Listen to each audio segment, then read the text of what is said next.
They say to only bring what you can carry. So with the all-new 2025 Ford Expedition Tremor, bring a lot. Like 3 dirt bikes, a few tents, an entire crew ready to make memories. A panoramic 24-inch display, and the confidence to push your limits. The all-new 2025 Ford Expedition Tremor. Always consult the owner's manual before off-road driving. Know your terrain and trail difficulty and use appropriate safety gear. Max payload varies based on accessories and vehicle configuration. See label on door jamb for carrying capacity of a specific vehicle. Always properly secure cargo. Ryan Reynolds here from Mint Mobile. With the price of just about everything going up, we thought we'd bring our prices down. So to help us, we brought in a reverse auctioneer, which is apparently a thing. Mint Mobile Unlimited Premium Wireless. How to get 30, 30, bit to get 30, bit to get 20, 20, 20, bit to get 20, 20, bit to get 15, 15, 15, 15, just $15 a month? Sold! Give it a try at mintmobile.com/switch. Upfront payment of $45 for 3-month plan, equivalent to $15 per month required. New customer offer for first 3 months only. Speed slow after 35 gigabytes if network's busy. Taxes and fees extra. See mintmobile.com. Let the Record Show with Judge Richard Weinberg and Chairman Jesse Garcia. Entertaining and informative. On the Red Apple Podcast Network. Welcome back to Let the Record Show with Chairman Jesse Garcia of the Republican Party. Jesse is the Vice Chair of the New York State Party and the County Chair of the Suffolk Party. Noted commentator, essayist, and attorney Eric Levine. And joining us in the studio today is my good friend, esteemed colleague from the 5 o'clock every night show, Katz and Cosby, Governor David Paterson. Governor Paterson was a minority leader of the New York State Senate, Lieutenant Governor of the state of New York, and Governor of New York, as well as being the state chair for the Democratic Party. And in a few minutes, we're going to have Senator Bill Haggerty of Tennessee, who's on the Foreign Relations Committee, Appropriations Committee, and the Banking Committee. But let's begin by what is the biggest breaking news, I think, so far this week, which is the referral by the Director of National Intelligence, Tulsi Gabbard, to the Department of Justice, asking for them to take a hard look at what Obama himself and the Obama administration and the intelligence community did with respect to the whole false Russia collusion Trump narrative. This is a very serious issue. I'm very, very concerned about that issue. It could be, if substantiated, one of the great scandals of American history. Governor Paterson, what are your thoughts on that? I think that they might be on the right track, but they're on the wrong train. And what I mean by that is that there are some very serious charges that have been made here. Now, there have been very serious charges made in Washington from one party to the other, or from one administration to the Congress, and then vice versa. I think if you're going to actually make that kind of an allegation, you'd better buttress it with a whole lot of evidence and a whole lot of data, which I doubt that the director of National Intelligence has been able to accumulate. And so what you get is a headline that people can start poking through when, in reality, you might really be onto something. Well, that's a very good point, David. And I have to tell you something. It's something that you and I have talked about on Katz and Cosby, which is in politics, you have to manage expectations. You can't overpromise. You have to have the hard facts. Instead of making an allegation, the better question to do, or the better approach to do, is this is a matter of great concern. It raises substantial questions. So, in essence, you're making an accusation without making an accusation. You're saying, let's have an inquiry. Eric, what do you think? I agree with the governor. It's the right track, maybe the wrong train, and it's also probably the wrong messenger. I mean, Tulsi Gabbard was a creation of Tucker Carlson. She's a woman of great conspiracy theories. This is a woman who can't say that Edward Snowden is a traitor. This is a woman who thinks that Assad was a misunderstood dictator who murdered his own people. So I'm not quite sure that she really should be the person delivering this message. Now, I do believe there's a lot to it. We all understand that it was a Russia hoax. It was made up. But now to go after Obama, I mean, there's only so far you can go. Remember, Donald Trump won the lawsuit that presidents have immunity. You can't do anything to Obama. Well, no, hold on. Let's stop there. That's a very good legal and constitutional question. The problem is the cover is only for the official acts. So if this was beyond the scope of his official duties and this was a political hit job, he wouldn't be protected under that Supreme Court case. Well, that's going to be virtually impossible. He was president at the time, and all he has to say is, I have very serious concerns about Russian interference with the elections. He's done. There's no way the Supreme Court or any other court is going to get beyond that. But you also still have the problem that it's Tulsi Gabbard making these accusations. She's just simply not a credible person. What about the documents? Well, let's see them. Well said. Let's see them. Governor. You know, I think I really like what Eric said.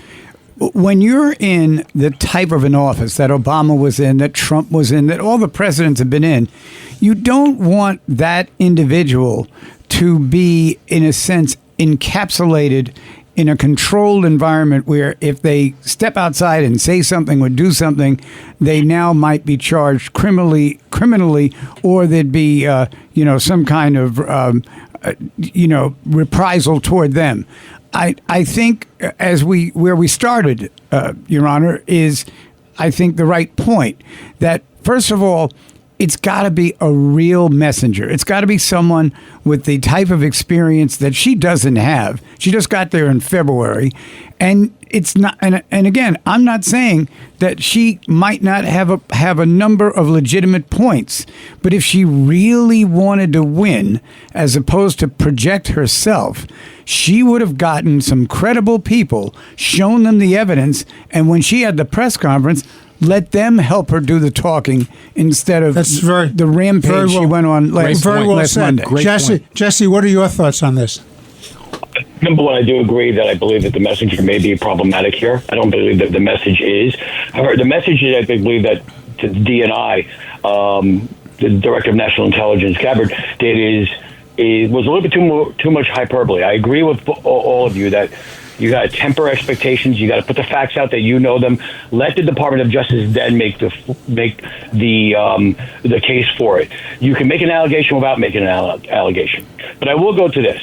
I do think there's also, for the skeptics out there, both in the Republican Party and the Democratic Party, and maybe those in the middle, they're saying, this is Gabbard also with her hyperbole, maybe trying to gain favor back with the president after being rebuked in her assessment that about Iran nuclear was not ready to have weaponized radioactive material for a bomb, yet everyone else said that was it. I think you need to understand that and take that into consideration. However, I think that we can and should file this under that it's a conspiracy until the facts come out.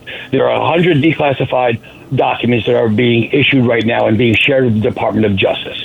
I think a review of those declassified files and what has been said so far is that there was a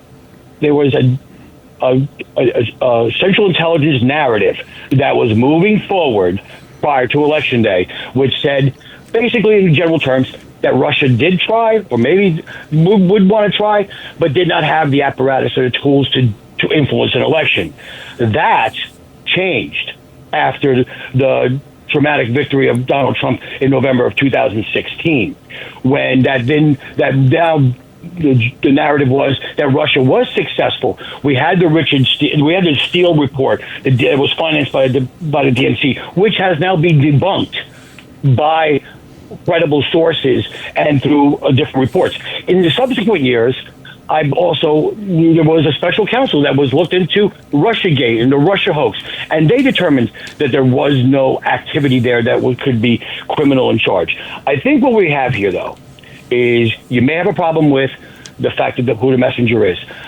I think that she may have used too much hyperbole, but the facts are the facts. These 100 declassified documents are there and they show something. Now, I would like to ask this question of Eric, because he brought it up.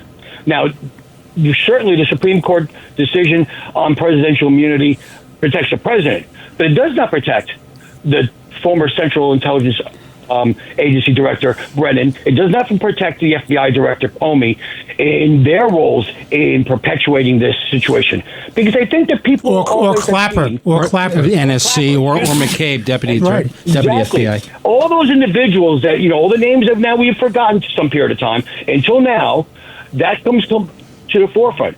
I believe that I hope that the Department of Justice does what it's supposed to do. fairly, transparently, with integrity, and diligently. Look at these, review these documents. If there is a case to be made, the American people should know this.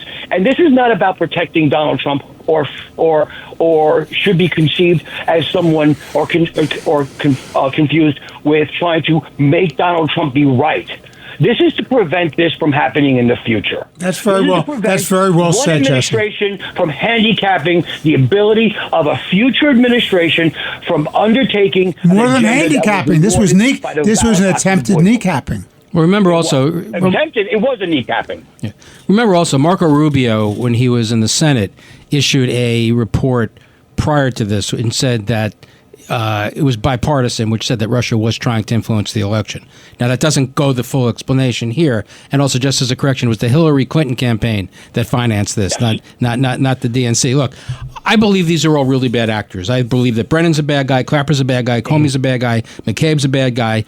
But I also have a lot of, as little faith as I have in Tulsi Gabbard, I have a lot of faith in Pam Bondi.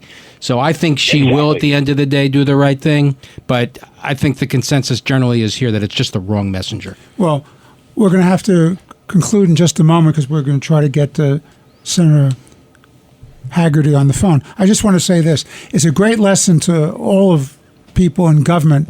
Manage expectations. Do not promise too much. Do not get ahead of yourselves. Stop the spin and deal with the facts. Release the documents. That's right. And by the way, you can promise too much. And a perfect example of that is a situation where they promised too much with respect to the Epstein situation.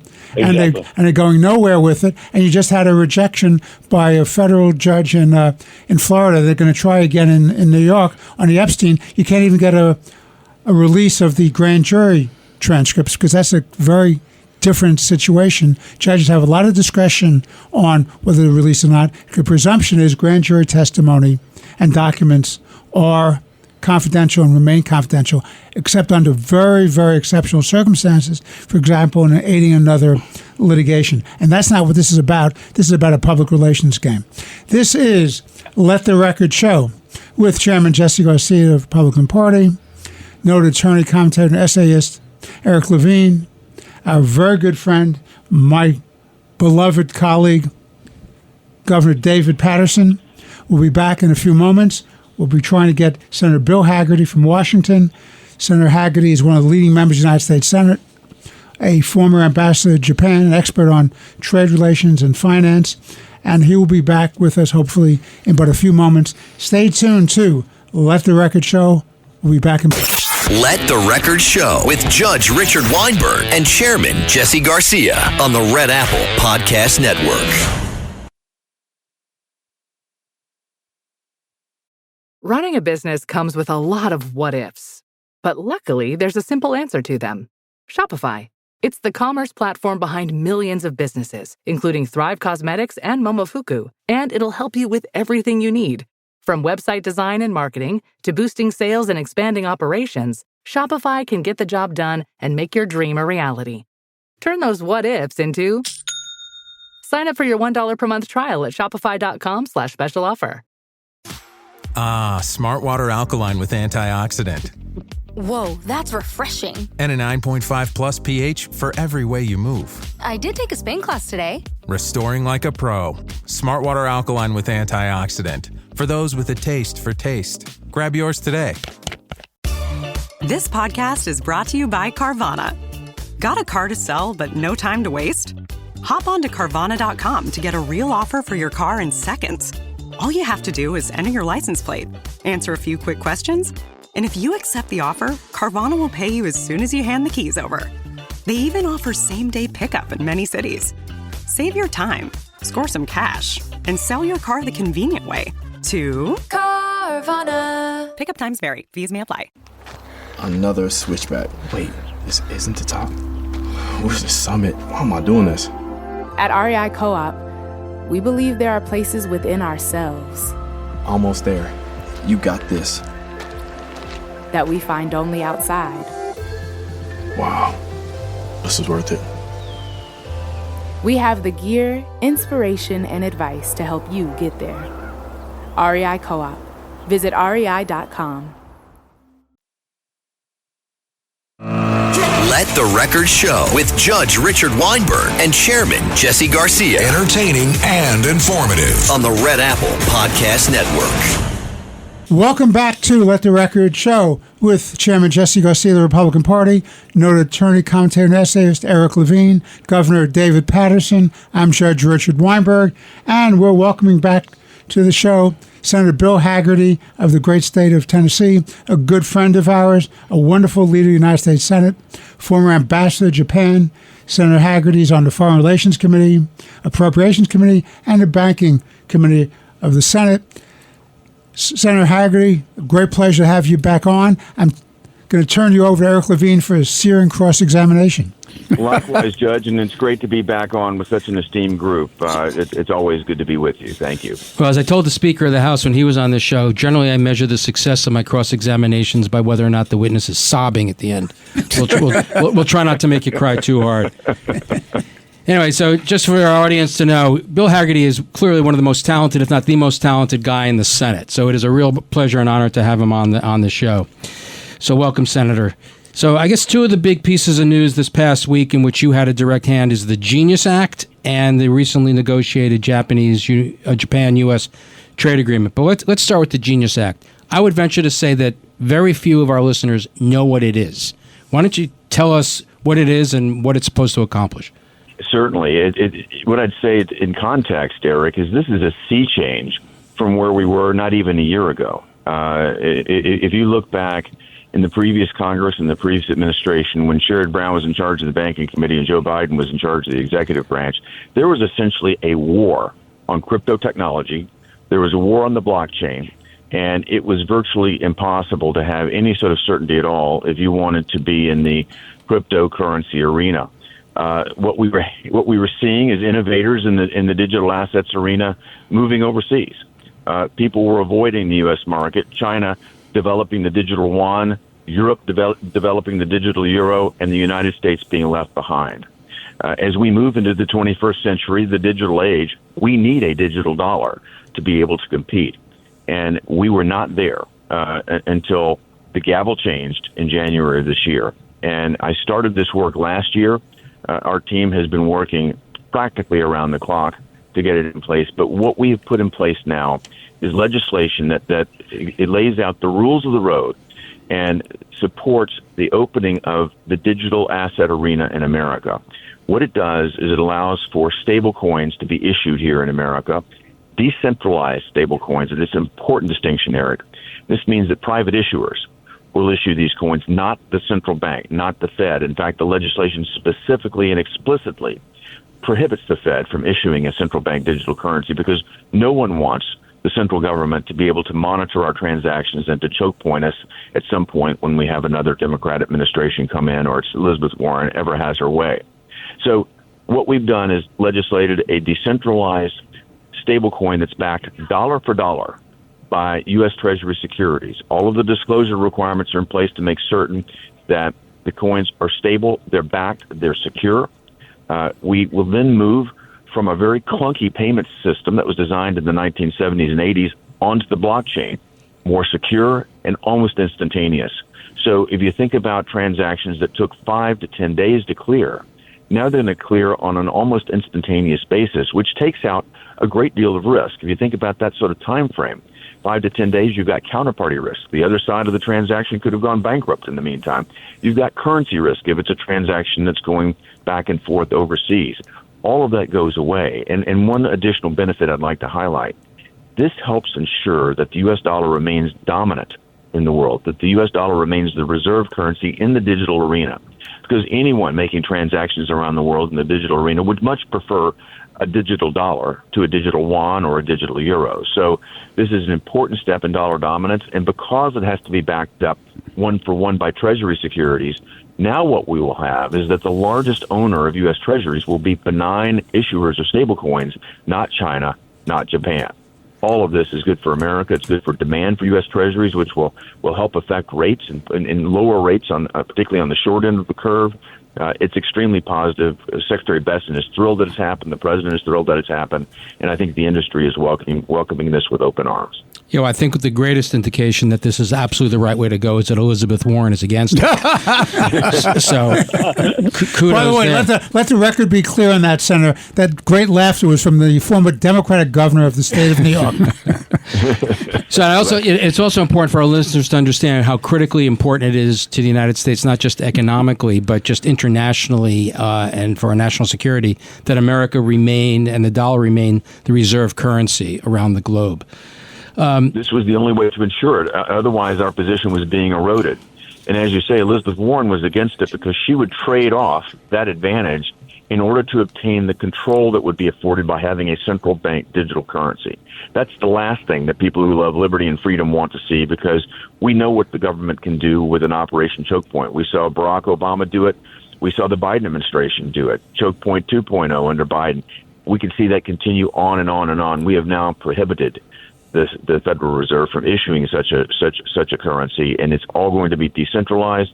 It's going to run on the blockchain, and it's going to be, as you said, a strategic advantage for America because it's going to advance dollar dominance in the digital world. So let's shift gears to the Japan-U.S. Trade Agreement.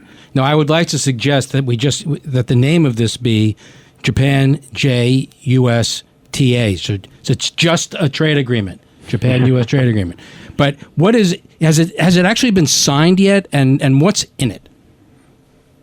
So I was in the Oval Office with the president yesterday going through the terms that were agreed.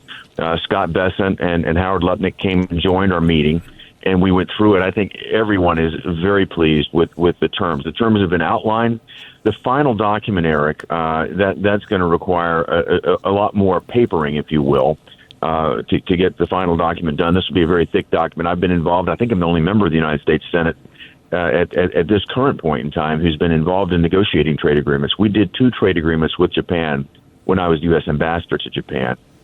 We have a very significant agreement in principle here, such that the parties are willing to go public with the terms. What it does is it basically establishes a 15% tariff level. That's an increase in some areas. It's a decrease in others. For example, there has been for years a 25% tariff on Japanese trucks. That comes down to 15%. But it also raises a tariff on vehicles to 15%. So it's one that's going to net increase tariff revenues to America, but it's going to create certainty and it's going to level the playing field because Japan for years has had an inordinate trade deficit with the United States of America. And this gets at cutting that back. It opens up the Japan market finally to competition for U.S. goods. President Trump was adamant that this had to happen. As you mentioned, I served as U.S. ambassador to Japan in the first Trump administration, but in 1988, I moved to Tokyo for the first time when I worked for Boston Consulting Group. They sent me there for 3 years then. I was trying to help U.S. companies, Western companies, enter the Japanese market. It's always been excruciatingly difficult because of localization requirements, because of specificity there that can't be matched by foreign companies. This is going to open all of that. We're going to see regulations harmonized. That's going to mean greater economies of scale available to U.S. companies, frankly, making us more competitive with China. This is a very good thing, and probably the most important part and the most unique part about this deal is the commitment that the government of Japan made to invest $550 billion, that's billion with a B, in joint projects that we will do, infrastructure projects. I just left a meeting with a group of about a dozen Japanese leaders. They are here working on projects immediately. We were talking about an Alaska pipeline project for LNG. We're talking about LNG infrastructure that will be utilized to receive that LNG from America. We're talking about critical minerals projects, and we have specific projects already in the process of being identified. The Japanese are here to make good on their commitment, and I could not be more pleased as I think about the strategic implications of having Japan step up and do this. And I think it's going to stand as a template, Eric, for other nations like South Korea to do the same thing. So one quick question, I want to turn it over to the governor. So is this a situation where it's the devil's in the details, or are we basically on the goal line? I think we're on the goal line with this one, Eric. I really feel good about what I heard, the way I heard the president, Howard Lutnick, our Commerce Secretary, Scott Bessent, our Treasury Secretary, describe it to me yesterday midday. Then I met with the Japanese ambassador yesterday evening, and his description was almost identical. to the way it was described earlier in the day. So I think that there is a true meeting of the minds, and the conversations I had today with the Japanese investment team further reinforce that. They are here to make good on this commitment. It's going to be massive, and I think that both of our nations are going to benefit. If you look at the results in the marketplace, the U.S. stock market was up. The Japanese stock market is up. This is a win-win proposition for both countries. Governor. Senator, based on your historical perspective, and I know we're running out of time, but it would certainly seem to me that the opposition to the Genius Act is really a byproduct of people not taking enough time to learn something and just rejecting it out of hand because there might be one good thing that comes out of it for them, but they've ignored the rest of the country and the marketplace. I think that's a very good synopsis for some of the people that did not support it. And I think this has been typical. I would not have been able to pass this a year ago. Elizabeth Warren had an iron fist control over anything coming out of the banking committee. That's not the case today. And if you look at the debate that took place within the banking committee, and I don't want to get too much into the weeds on this, but Elizabeth Warren debated me for 4 hours, fighting me at every turn, trying to block this in the committee. And I was able to move half of the Democrats in the banking committee over to my side. I brought 5 with me and all Republicans to vote this out. She could only hold 5 Democrats herself. So what we've seen is a sea change, I think, in the Democrat Party. We've seen a sea change in control and influence within that party. And Elizabeth Warren, who wants centralized control and dominance over every transaction in America so it can be policed, so it can be choke-pointed, is losing that control. And what we see are newer members, younger members of the Democrat Party coming in, joining me on a bipartisan basis. I had 18 Democrats out of the 100 senators join me in the final passage of the bill. This is great for America, and we have a number of senators that can see it. And as you said, Governor, there are probably some that just followed their leader, Elizabeth Warren, and didn't bother to read the bill and understand how important or how good it was for America. But the newer members, the younger members came in, they saw it, they appreciate it, they understand it, and they're on board. Jesse, your turn with the senator. Senator, just to pick up on that, maybe you've discovered the game plan that the Republicans in the Senate should do. Just let Elizabeth Warren speak for 4 hours, and you can get bipartisan. Wait, I don't think they're paid enough to listen to that. That's the problem. See, there's always a catch. That's why you have the lawyers in the room. My question is actually just one. As I just saw the Genius Act, it said this is the first part. It's only the part one, and that there are other parts of the framework coming forward here. If you could discuss what those other parts of the framework are, and then really for someone who is like me, I'm a dinosaur when it comes to cryptocurrency, to be perfectly honest with you. I'm still waiting for my $1 million from the prince, who I sent $100 in his email because he forgot his wallet. So, I mean, we have all that stuff going on here, but I got 80 million. You probably went to the international courts, that's why. And so, but how can you, first of all, what is the other parts of the framework of this? And number two, how do you build confidence in the cryptocurrency? I mean, because if there's so many shenanigans that have been going on, even locally. I mean, several years ago, we had candidates running on a cryptocurrency agenda that were really, I mean, now they're in jail because they were using that type of system. So, Jesse, you raise a bunch of great points. One, I want to distinguish again the difference between a stable coin and other cryptocurrencies. A stable coin is a dollar for dollar. It's dollar backed. It's tied to the U.S. dollar, and it's backed up by U.S. treasuries. So that means it's stable, it's secure, and the value is always one-to-one known. And the treasury security holdings are it has to be less than 93 days of maturity or cash. And that has to all be disclosed on a regular basis, so you know it's good and you know it's safe. With respect to other types of cryptocurrencies, that's where the market structure bill comes in place, and that's what we've taken under our wing right now to start work on. The Clarity Act was passed out of the House of Representatives. We brought it over to the Senate. We just put out this week what is known as a discussion draft, so we can request information from the industry and make sure that we are listening to and hearing from experts in the industry so that we get it right. But this will address things like Bitcoin.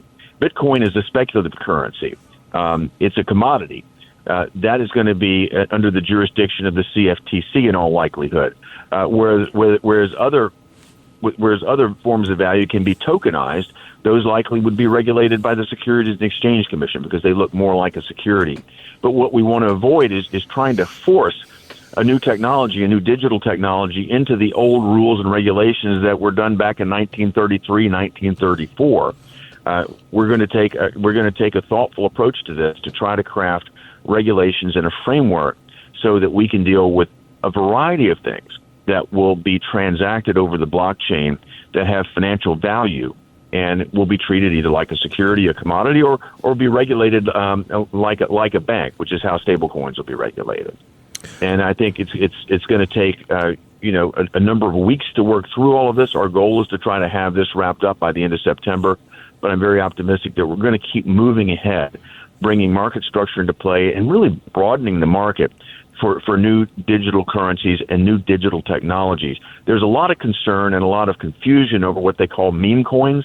That's like a baseball card, except it's digitized. And so Elizabeth Warren was expert at trying to confuse everybody with these meme coins. But what we're really focused on are business applications in the digital environment and how to create a framework that does deliver certainty and that allows our regulators to properly regulate it, not over-regulate it or kill it off. Well, it's terrible that they're like baseball cards. My mother's threw all my cards out, and they were worth a fortune. Now they're all gone. Anyway. Well, I hope the prince will come to your rescue on that. He's my last best hope. In fact, we have a call into the prince right now, Senator. He's my last best hope. Senator Haggerty. I'm going to have to say sayonara, but thank you all. It's always great to be with you. Thank you. Thanks for being with us. Take care. All the best. Bye-bye. This is Let the Record Show. We've just had a great conversation with one of our favorite United States senators, Senator Bill Haggerty of the great state of Tennessee, former ambassador to Japan, member of the Foreign Relations Committee, Appropriations Committee, the Banking Committee, being very instructive about the new trade deal with Japan as well as the regulation of cryptocurrencies. Please stay with us. We'll be back in but a few moments with more interesting and important conversation on Let the Record Show. Please stay tuned. Let the Record Show with Judge Richard Weinberg and Chairman Jesse Garcia on the Red Apple Podcast Network. Subtle results, still you, but with fewer lines. Botox Cosmetic, onabotulinum toxin A, is a prescription medicine used to temporarily make moderate to severe frown lines, crow's feet, and forehead lines look better in adults. Effects of Botox Cosmetic may spread hours to weeks after injection, causing serious symptoms. Alert your doctor right away as difficulty swallowing, speaking, breathing, eye problems, or muscle weakness may be a sign of a life-threatening condition. Patients with these conditions before injection are at highest risk. Don't receive Botox Cosmetic if you have a skin infection. Side effects may include allergic reactions, injection site pain, headache, eyebrow and eyelid drooping, and eyelid swelling. Allergic reactions can include rash, welts, asthma symptoms, and dizziness. Tell your doctor about medical history, muscle or nerve conditions including ALS or Lou Gehrig's disease, myasthenia gravis, or Lambert-Eaton syndrome, and medications, including botulinum toxins, as these may increase the risk of serious side effects. For full safety information, visit BotoxCosmetic.com or call 877-351-0300. See for yourself at BotoxCosmetic.com. Choice Hotels get you more for your money so you can maximize any road trip. Like with the road trippers we see here in their natural habitat, the breakfast area at a Comfort Inn. Here's a dad teaching his son how to make waffles, fluffy golden waffles. There's a mom making sure her daughter eats some fruit to avoid the "I'm hungry" from the back seat. And a sibling standoff over the last muffin. This is the cycle of vacation maximizationing in all its glory. Check into more. Book direct at choicehotels.com. Hi, welcome to IKEA. This is my college campus. Correct, but I see you're on IKEA.com ordering some college items. My daughter's room is pretty bare. We need a lamp, some comfy pillows, her favorite stuffy. Dad! With pickup options, we've got what you need to conveniently order IKEA. Literally anywhere. Sweet. More time for gaming. And studying. Wait, where are you going now? Have to show the ultimate Frisbee team how easy it is to order from IKEA. Get IKEA whenever, wherever, however you want. Choose from thousands of pickup locations, affordable delivery options, and more. Hey guys, have you heard of Goldbelly? It's this amazing site where they ship the most iconic, famous foods from restaurants across the country. Anywhere, nationwide. I've never found a more perfect gift than food. Goldbelly ships Chicago deep dish pizza, New York bagels, Maine lobster rolls, and even Ina Garden's famous cakes. So, if you're looking for a gift for the food lover in your life, head to goldbelly.com and get 20% off your first order with promo code GIFT. That's goldbelly.com, promo code GIFT. Let the Record Show with Judge Richard Weinberg and Chairman Jesse Garcia. Entertaining and informative. On the Red Apple Podcast Network. We're back on Let the Record Show with Chairman Jesse Garcia, the Republican Party, noted commentator, essayist, and attorney Eric Levine, our very good friend, Governor David Paterson, and I'm Judge Richard Weinberg. So I begin this final segment of this week's show by asking my good friend, Governor Paterson, and we're both the House Democrats in this room at this time. Nobody believes that. No, well, you don't believe it about me. I believe it of the governor, not of you. Okay. But notwithstanding this continuing attack by Eric Levine against my bona fides as a Democrat, let's ask the question, can the Democratic Party be saved from itself? This is my problem. It seems to me that the Democratic Party is being funded, and there was a major article in Thursday's Wall Street Journal about this issue. It's being funded by the extremists on the radical left, the socialists, the extremists in terms of Islamic fundamentalists, anti-Semites, and anti-Israel.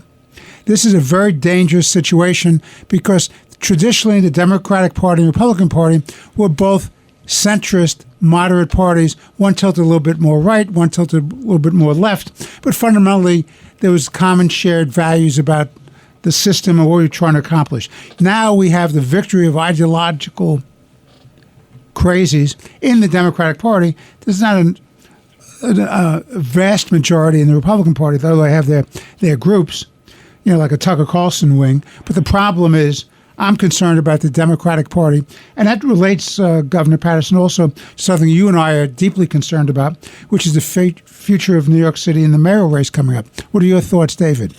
Well, I think we've seen kind of an almost embryonic change in the Democratic Party, where when a candidate was running for office, they would try to get votes from places that would be, interested in supporting them. So in other words, a lot of it was ethnic. You had Irish candidates and Jewish candidates and black candidates and that kind of thing. Don't forget Italians too. And Italians. I can't leave them out. I'll never get out of the studio. The point is that it is this particular primary was different. It was ideological. And so the ideology of Zoran Mamdani was able to overcome the other candidates. Plus, there was one of him and a few of them. So that was an advantageous position for him. But now it really appears that he would be the odds-on favorite. I'm not saying that this is a fact. I'm just saying that he's the odds-on favorite to become the mayor. And that would trigger a real departure from the Democratic Party of a number of people who previously were called progressive or activists. That just mean that they were ultra-liberal. And nothing that they suggested, a lot of it might not have been appreciated by other voters, but it was common sense, but it was not the type of government that people would like to have. We will have a completely different government if Mr. Mamdani becomes mayor.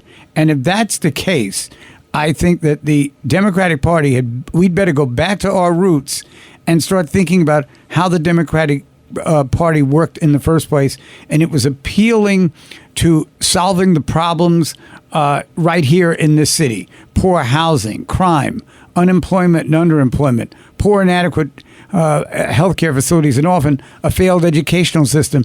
No one's really talking about that right now because we're talking about the ideology. We're in the wrong lane. Eric. Yeah, so I think this has been going on for quite some time. I think what we see in the Democratic Party right now is there are two kinds of Democrats. One is the communist Jew haters, who are very vocal and are ascendant, and the other are the craven and cowardly, who refuse to speak out against them, like Chuck Schumer and Hakeem Jeffries. The fact that Chuck Schumer, a Jew, the minority leader in the Senate, can't come out and condemn Zoran Mamdani's anti-Semitism, the best he can do is remain silent, is disgusting. The fact that Hakeem Jeffries, a New Yorker, cannot come out and condemn Zoran Mamdani's communism and anti-Semitism is grotesque.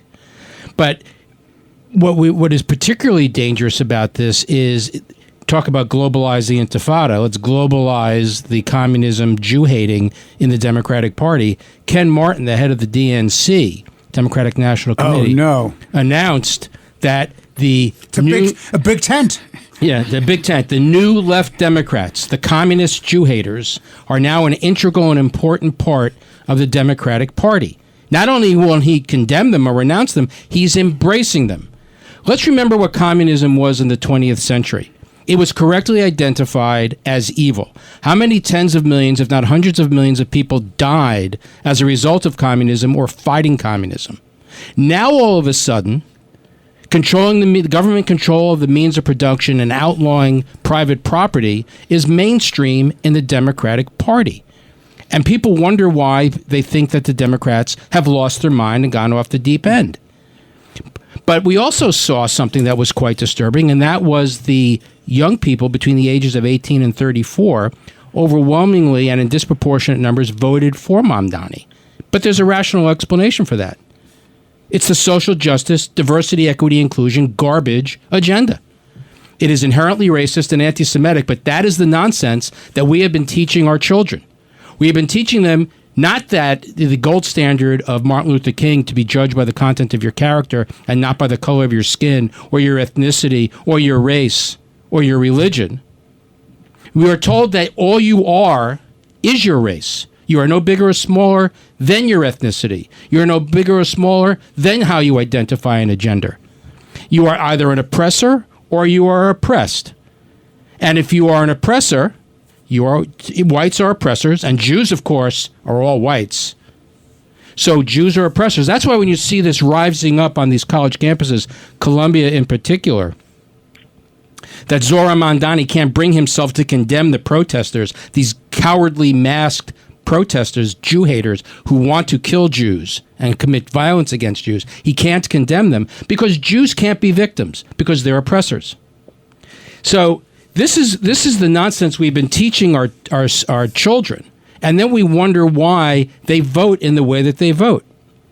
But unless and until the alleged adults and the supposed moderates in the Democratic Party, who may soon become roadkill and dinosaurs, stand up and speak out, this party is going to continue to drift further and further and further left and mainstream anti-Semitism more and more and more. And Jews are at no greater risk than when anti-Semitism is mainstreamed and becomes government policy. And we are on the cusp of that happening. Let's remember, when Kamala Harris was running for president, she couldn't bring herself to condemn the protests at Columbia or Harvard or any of these institutions around the country. Why? Because she wanted those people's votes. Those communist Jew haters are an integral part of the Democratic coalition. And if they're not going to reject them, they're just going to consume the rest of the party. And that is what we are witnessing. So I call on the alleged moderates and adults of the Democratic Party, stand up, be counted, don't remain silent. It is not enough to not endorse. You have to stand up and condemn this activity. You have to stand up and condemn this ideology. Communism is an evil ideology, and that is what Mamdani wants to bring to Manhattan, the Bronx, Brooklyn, Staten Island, and Queens. It can't happen. Jesse, my problem with this is everybody says, well, it's a local race. In my opinion, it's much bigger than the city of New York, Jesse, because there's danger of this coalition of Islamic fundamentalism, this extremism, this Jew hatred, this anti-Israel ideology, and socialism or communism. It's really a broad-based campaign. It's going all across the country. You just recently had the Democratic Farmer Labor Party in Minneapolis give its official designation to another extremist Muslim candidate, a state senator, for the mayoralty of Minneapolis. This is serious business. As a political insider, a political leader, Jesse, what are your thoughts about this? My thoughts are simple. I think there's a bigger question is, can the Democratic Party be saved? Unfortunately, the answer is no. They have already surrendered. They have already been taken over. The moderates and the common sense Democrats, if they even exist any longer, outside the confines of this room, no longer have a voice. The Democratic Party has has basically made the Mamdani communists, anti-Jew, anti-Semites, they are the mainstream Democrats now because they've opened their tent to them. The Democratic National Committee has said that. And I will say this to you. I don't know if it's running across the country, as you introduced to. I think what you're seeing is in pockets. And where are you seeing this? You're seeing this in progressive elite colleges and universities. You're seeing it in deep blue urban cities and states like New York, like Minnesota, and so on and so forth, and possibly in California and Los Angeles. The rest of America gets this. Who has not gotten this is the Democratic leaderships or the adults or the supposed adults in the room. Chuck Schumer, Hakeem Jeffries, Pelosi, the list goes on and on. They're the individuals that don't call these people out. Why? Because they're only interested for the real estate that is under their feet for power, greed, and influence that they want to reclaim. Chuck Schumer is more worried about his standing in 2028 than he is about Mamdani in New York City, because going after Mamdani in New York City and the communists that have surprised everyone is a threat to him, especially with Congresswoman Cortez, AOC, and the other members of the squad. The same thing with Hakeem Jeffries. Hakeem Jeffries talks tough. He goes, you want to bring a primary against me and my coalition members? Go ahead, bring it. But we haven't seen him taking any definitive actions yet. Being silent, as Eric and you and the governor said, being silent on an endorsement is basically appeasement. No movement is no action. And that's what's moving forward. Right now, the actions of the Democratic National Committee has justified and basically legitimized the communist, Jew-hater, anti-Semitic wing of the party. That is what the Democratic Party has now become. They are the hostages of that group. Well, I agree with you mostly. Only about 97%, Jesse. What a surprise! About 97%. I wonder which how is you came why, up with the which 3%. is why Levine keeps saying I'm not a Democrat. But right here, sitting right next to me, is Governor Patterson, a fellow Democrat who recognizes me still as a Democrat. And I turn this over to you, Governor. So, Jesse, I have a different view of things. I was really surprised. Chuck Schumer made a little comment about, good campaign, Mamdani. And I got the feeling that what he was going to do after that was find another candidate and endorse them. He didn't do that. But a lot of people say he didn't endorse anyone because people would take his seat away in 2028. He is a statewide figure. No one's taking his seat away in 2028. That's not going to happen. But in the case of the county leader, who also is the congressman, he is in a district where he was considered the leftist, and actually what he did was he just kind of pulled himself back and became a Democrat that was respected by a lot of people, Hakeem Jeffries, and he's done a lot. But he knows good and well that if he endorses Mamdani, he's in a big primary fight next year.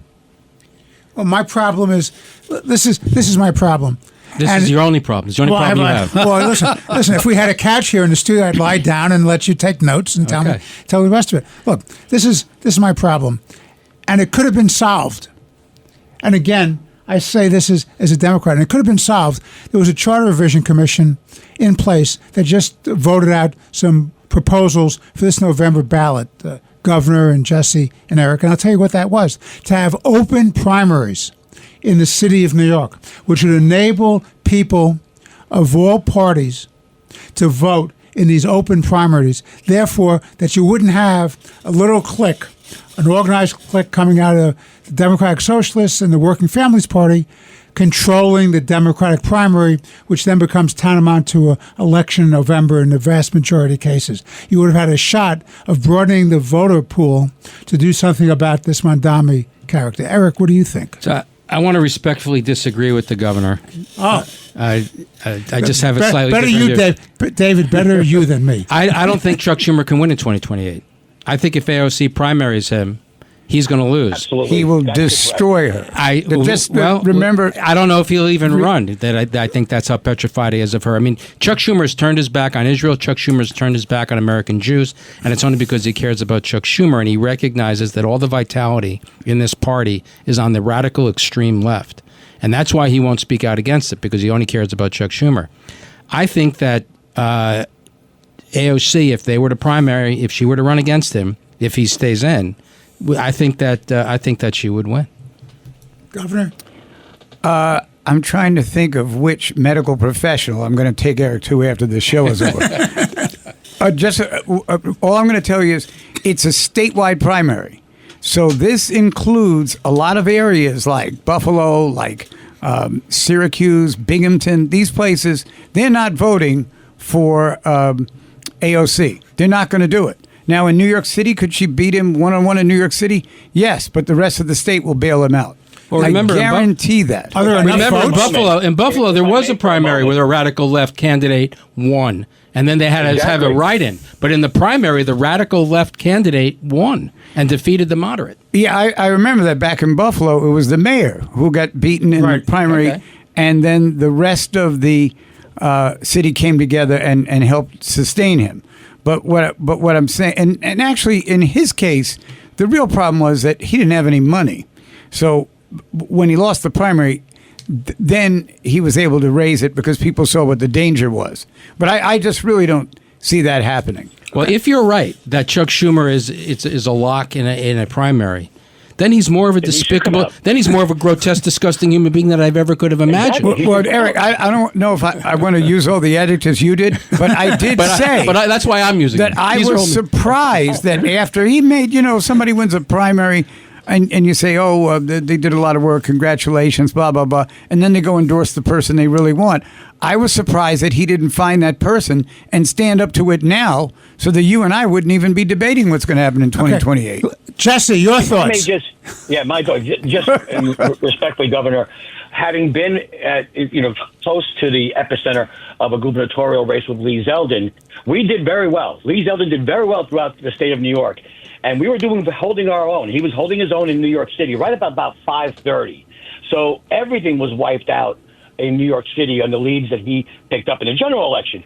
I would imagine that the same calculus is there in a primary. If you give an AOC all of New York City in a Democratic primary, that's going to be successful. And just in April, polling had her up 19 points on Chuck Schumer. Now, listen, that's 3 years from election. I get it. But I think the point that we're having here is that if AOC or someone like her jumps into, I think that's what's keeping, I'm hoping, because then he is feckless, and I think he is anyway, Chuck Schumer.